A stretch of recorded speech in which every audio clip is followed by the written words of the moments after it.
So this is a continuation of my playthrough of Blood on the Tigris. It's from Strategy and Tactics number 176. And we're now up to turn 11. It's September 1915.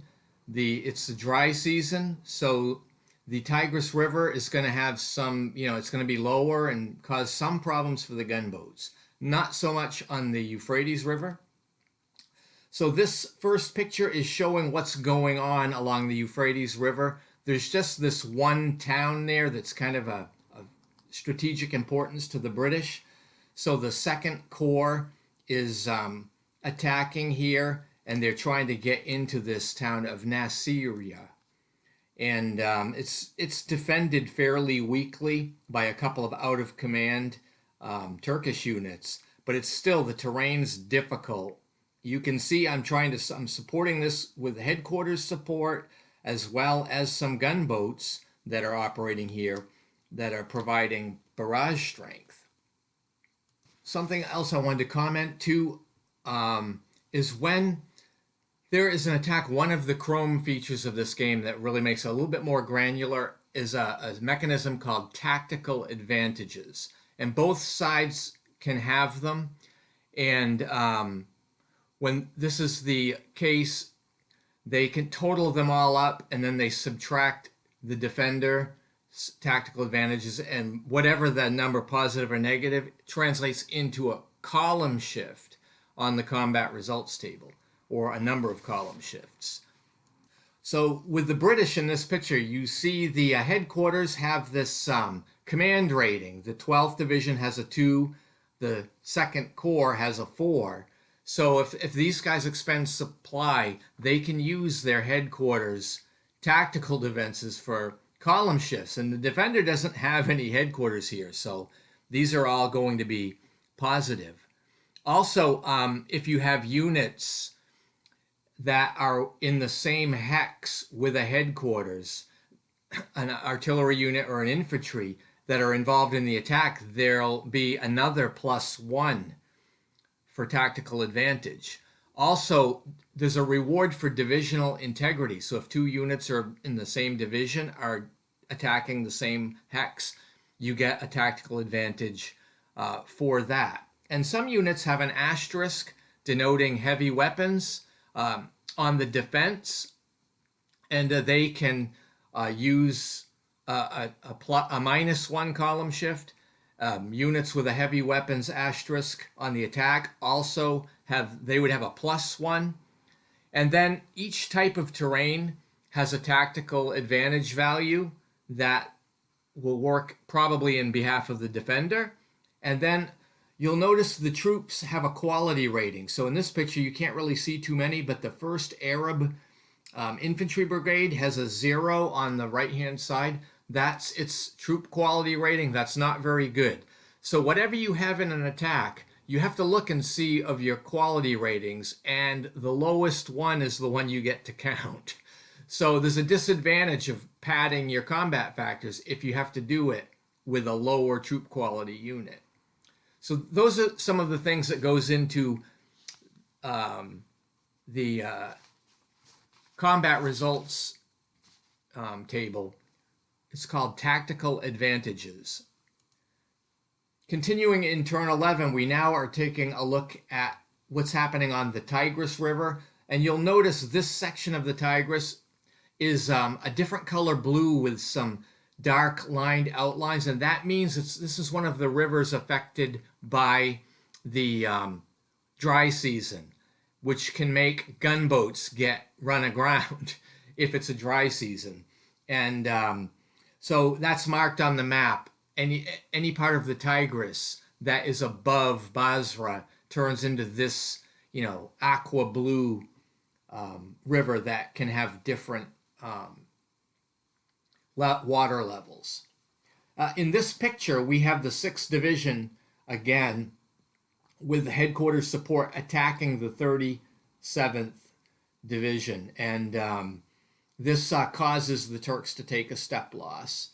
And both sides expended a supply depot in this attack, which allowed them all to be at full strength, and it allowed the use of all the tactical advantages. So at this stage in this area, the British have an advantage right now because their supply lines aren't attenuated to the point where they don't really have enough to run an all-out attack. And you can see their goal at this stage is to get through these trenches along this track and to capture Cut.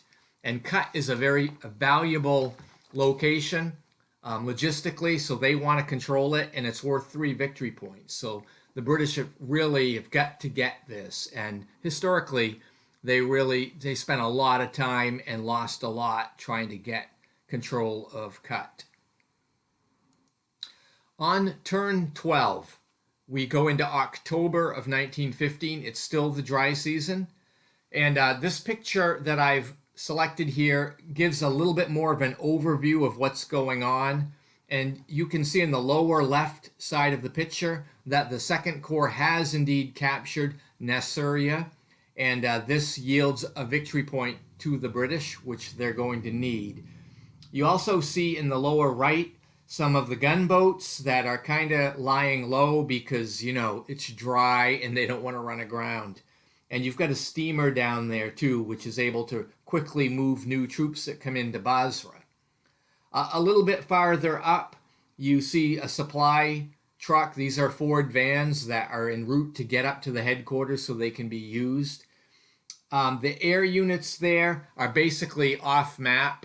They come into play based on where the headquarters are, and they count their range out from headquarters when they're going to take action. So I just leave them on the map for fun. You know, I park them around a village somewhere. But what we have happening farther up the Euphrates here, you see where the current line is. You've got the Mesopotamian Expeditionary Force and the 6th Division are driving the Turks back in through this trench line fortified area into Cut. And that is the location that the Commonwealth wants to get in. When we take a look at the Turkish forces there, you see they have a major headquarters there along with divisional headquarters.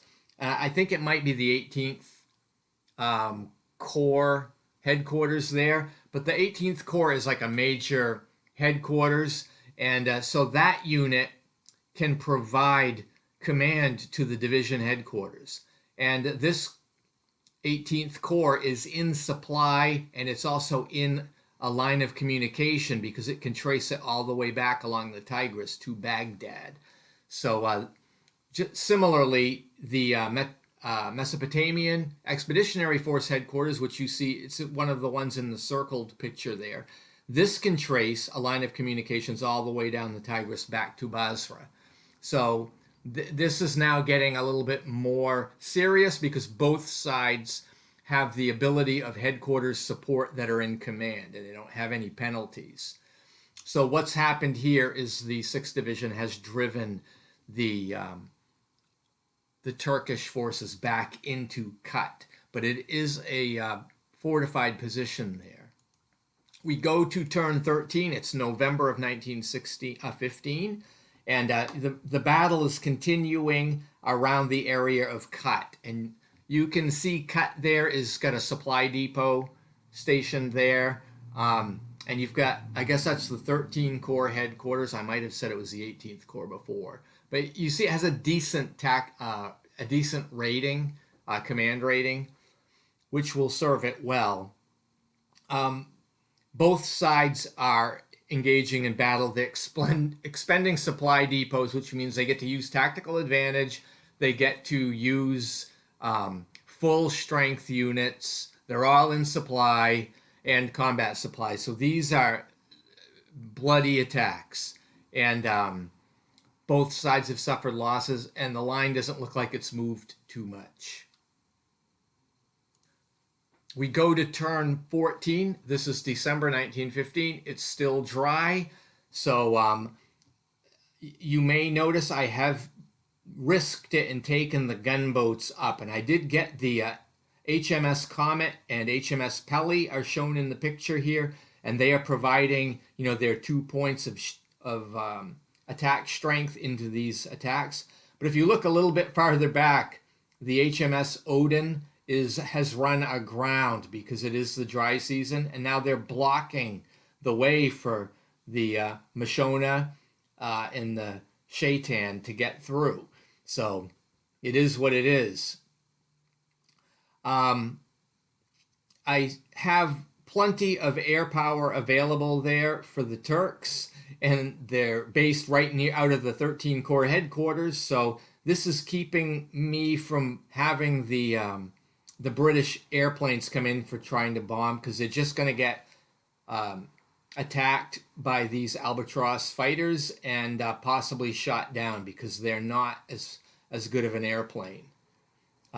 We do have some 6th Division activity here where they are using all the firepower they can muster, and they have taken some exchange results and in a breakthrough attack here against the 37th Division. They're having a little bit of success here. And the 35th Division, which I have circled with the white circle, was pretty much wiped out here. And the arrows, the white arrows, follow it back to where it has retreated along that path. In this picture, I'm just going to show an overview of what's going on this same turn in December of 1915. And this is kind of showing you the position of the Turkish and where the British are going. You can see at the lower center that Kut is abandoned. And, so we're going to get that. We're going to get the 3 victory points for it. The British will.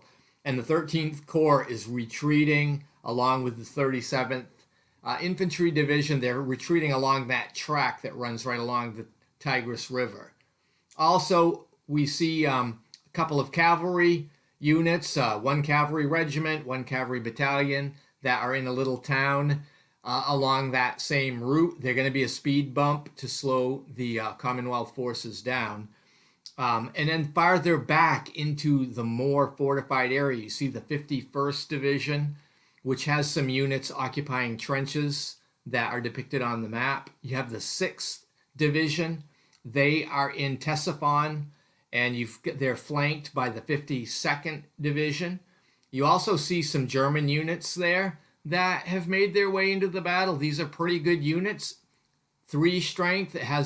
It's the gray-colored unit. It has the special weapons, heavy weapons asterisk, which gives it combat shifts.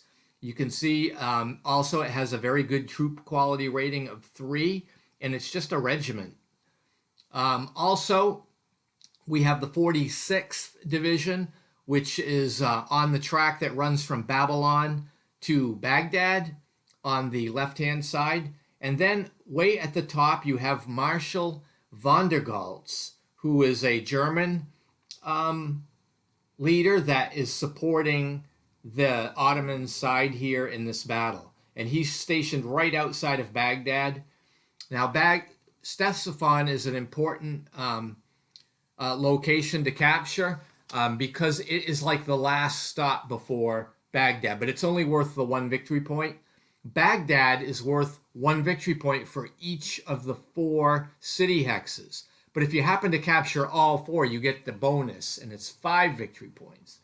So that's where the British are going, and we're at turn 14. We're, kind of halfway through the game, and they still got to get through all of this, and their supplies now being attenuated, and the Turks are falling back on interior lines. So you can see how this battle's going to shake out. We now go to turn 15. It's January of 1916. It's still dry.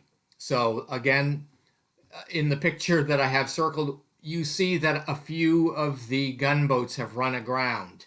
And that is because of the dry weather, and they tried to muddle their way through some low spots in the Tigris, and they have stopped. They're aground and they're blocking all the other ships. Although the Odin and the Espiegel are ahead of them, so they can still move. And just remember, every 10 hex sides they go on the Tigris, when it's dry, they got to roll a die to find out if they run aground. So this does show a little bit of a supply buildup in the area north of Kut.